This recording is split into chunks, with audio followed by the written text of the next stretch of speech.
Hello everybody, my name is Gary Sims from Android Authority. Now there are many reasons to want to write an Android app. Maybe you've got a great idea and you want to prototype it on Android. Maybe you know about PC programming and you want to move over to mobile. Maybe it's part of a college or university course. Whatever the reason is, writing Android apps can be fun and rewarding. And today I'm going to show you how to write your first Android app. Okay, before we begin, we need to mention a couple of things. First of all, you really need to know a little bit about the Java programming language to get you through this particular tutorial. Now, I've already done a video on Java Basics. You can find that video on the Android Authority YouTube channel. You can also find the accompanying article on the Android Authority website. I do recommend that you go and read that. Now, when I made that tutorial, some people left in their comments that they thought I was going too fast through the material. So for this video, I'm going to say two things. First of all, I'm going to repeat certain elements a couple of times just to make sure that you've got them when they're particularly important. And secondly, please do use the pause button and go back and watch things again if you didn't quite get it on the first time round. Okay, so let's start. Okay, so to write an app, you're going to need to download and install Android Studio, and that's provided by Google. And if you can't find it, you'll find the link to it in the written companion to this video on the Android Authority website. Now, included in the download is the software development kit for Android. That's all the bits and pieces you need to develop an app, as well as the Android emulator, so that you can initially test your app on a PC without needing to install it on a real device. However, before you install Android Studio, you're going to need to install the Java Development Kit from Oracle.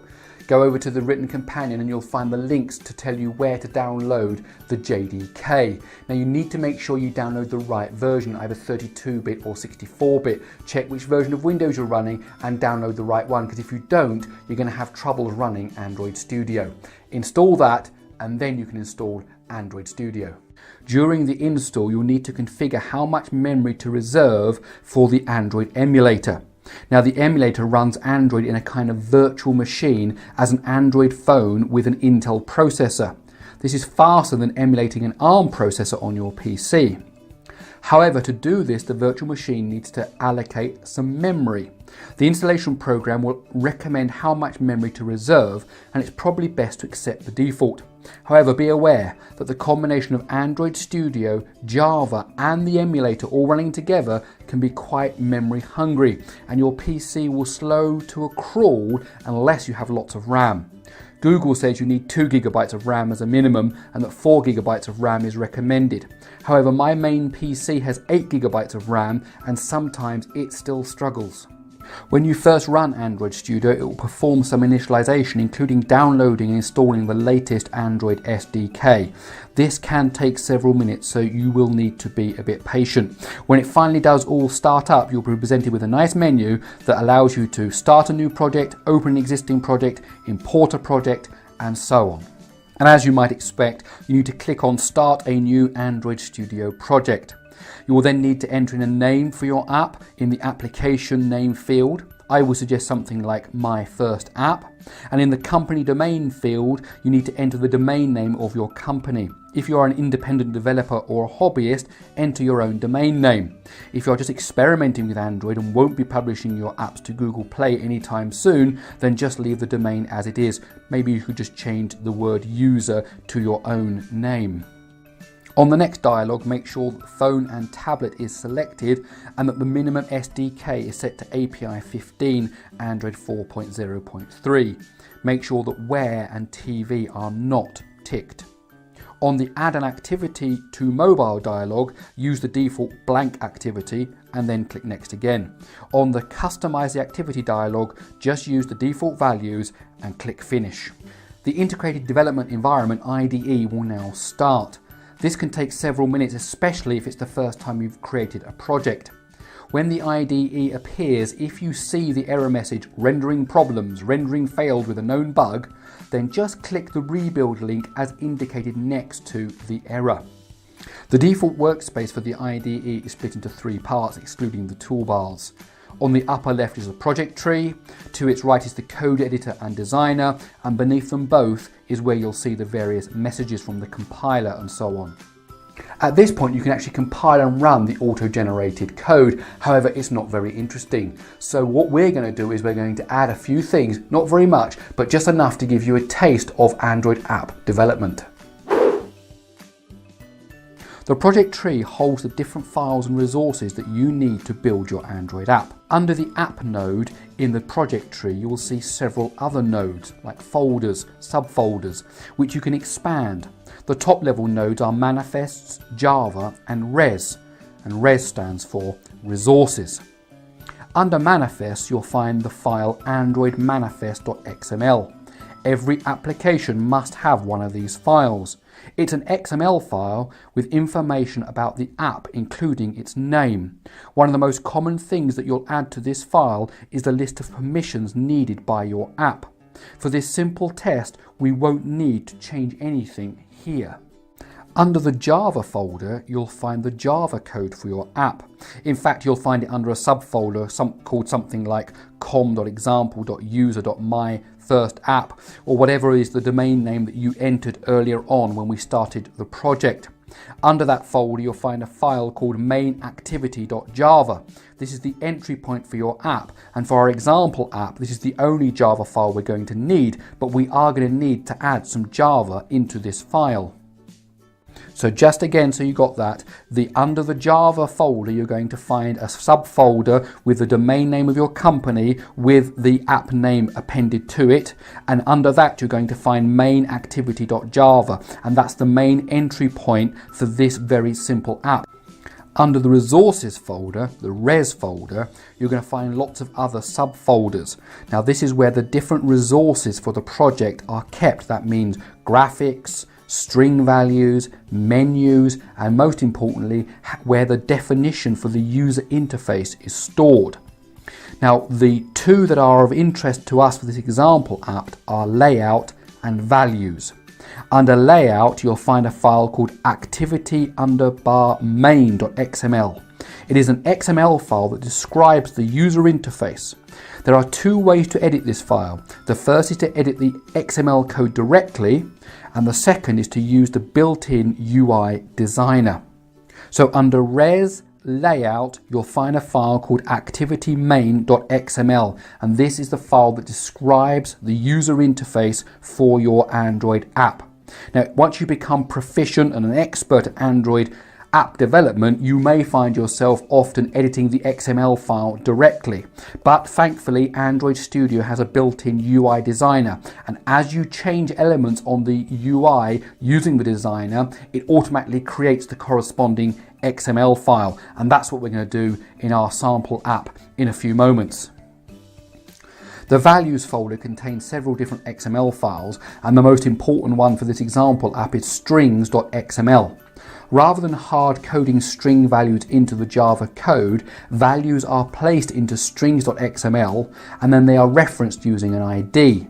Now, the advantage of this system is that if a string needs to be changed in multiple places, all you have to do is change it once in strings.xml and it will be changed throughout all of the code. It also makes supporting multiple languages in the app that whole much easier. So just to repeat that, strings.xml is where the string values are stored, and in the Java code and in the XML file for the layout, you just reference the string using the ID, and we'll see about that in a few minutes. So just to sum up then, to create this sample app that we're going to do today, you need to modify mainActivity.java to add some Java code. We're going to need to modify activity_main.xml because we're going to change the UI. And we're going to need to modify strings.xml because we want to add some hard-coded strings like OK or tap me into that file. So let's start by altering the text of the label and changing its alignment. First, find the activity_main.xml file in the project tree and double click. Remember that activity_main.xml is the file which holds the user interface definition. At the bottom of the code window, there are two tabs, Design and Text. Make sure you are using the Design tab. Now click on the text Hello World that is shown on the rendering of the phone. If it's too small, use the zoom buttons, the plus sign in the magnifying glass, to enlarge the rendering of the phone. In the property windows just to the right of the phone image, scroll down until you find Layout, Center in Parent. Click the space next to it and select Horizontal. The Hello World text will now jump to the horizontal center. Now to change the text. The string Hello World is held in that file we mentioned earlier, strings.xml, under Resources, Values. If you double click on the file, you will see a few lines of XML that define a few strings used by the app. Find the line that says string equal to hello world in angle brackets, then hello world, and then the closing string tab, and change the hello world exclamation point to tap me if you dare. Now to add the button. Back on the design tab of activity underbar main.xml, find and click on the button in the palette list on the left hand side of the phone rendering. Now click somewhere beneath the text tap me if you dare on the phone image. Make sure it's somewhere in the middle. Now double click on the button so that you can change the text. The quick and dirty way is just to change the text and leave it hard coded in the Java file. However, since we've already been used to using strings.xml, it's best that we carry on using it. At the end of the text field is a button with 3 dots. Click on it. In the resources window that appears, click on New Resource and then New String Value. In the resource name, enter tap me, and in the resource value, enter tap me exclamation point. Now click OK, and you'll notice that the button now says tap me. The final step is to add some Java code which reacts to the button being tapped. One of the UI elements of Android is called a toast. A toast provides simple feedback in a small pop-up that appears for a few moments and then disappears. You've definitely seen it when you've been using Android. For example, in Gmail, navigating away from an email before you send it triggers a message saved as a draft toast.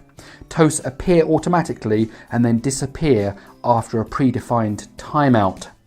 For our sample app, we will need to display a toast every time the button is tapped. The first step is to add some Java code. Find main activity.java and add the following code beneath onCreate.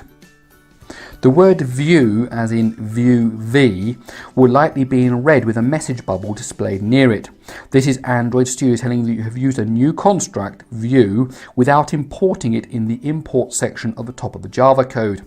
This is actually very easy to fix. Click on the word view and press Alt-Enter. Android Studio will fix it for you. If the word toast is in red, then do exactly the same thing. Click on the word toast and then press Alt-Enter. Now back in the designer for activity underbar main.xml, click on the button and scroll down through the property list until you find on click. Click on the combo box to the right of it and it will see a list of functions. Click on button tap. That's the function we just added to the Java code. So now the on button tap function will be called whenever the button is tapped. When it is called, it creates a toast called myToast that will display the message ouch. To show the toast, we just call myToast.show. And that's it in terms of writing the app. Now it's time to test it in the emulator. Under the Tools menu, navigate to Android AVD Manager. This tool shows you the current list of configured Android virtual devices. You will have one device configured by default, probably a Nexus 5. Click on the play icon, the triangle, under the Actions column, and this will start the emulator. Now, depending on the performance of your PC and how much RAM you have, the emulator can take several minutes to start up. Once the emulator is up and running, go to Tools and click Run App. This will compile your app and send it to the emulator. During this process, Android Studio will ask you which emulator to use. You will see your emulator in the list. It should be the default option, so just click OK. The app will appear in the emulator eventually. You can now click the Tap Me button and watch for the toast to appear towards the bottom of the emulated device. Congratulations! It's actually possible to run your app on a real Android device, and the easiest way to do that is to enable USB debugging on your phone and connect it to your PC. The USB debugging option can be found under Settings Developers. If you don't have a Developers option in your Settings menu, then go to Settings About and tap the build number 7 times. With the device connected, click on Run App under the Tools menu, but this time don't send the app to a virtual device, send it to a real device. If your device isn't listed, it either means that you haven't enabled USB debugging or you need to install the appropriate USB development drivers for your device. Google has some documentation on this and you'll find links to it in the written companion. Well, obviously this is just the beginning, but you have today written yourself your first Android app with a little bit of user interaction. And what you should now do is write your second app and then your third app, keep adding to it, keep learning.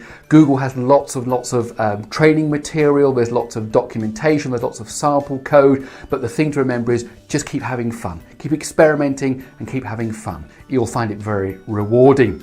Now do keep coming back to AndroidAuthority.com because we're going to keep posting developer related content for you, new tutorials, new things in the future, so do keep tuning in. You should probably also sign up to the Android Authority weekly developer newsletter. You'll find that at devweekly.androidauthority.com. If you enjoyed the video, please give it a thumbs up. Also, don't forget to subscribe to our Android Authority YouTube channel. If you've got any questions, please use the comments below and we'll see if we can help you if you had any problems developing this first app.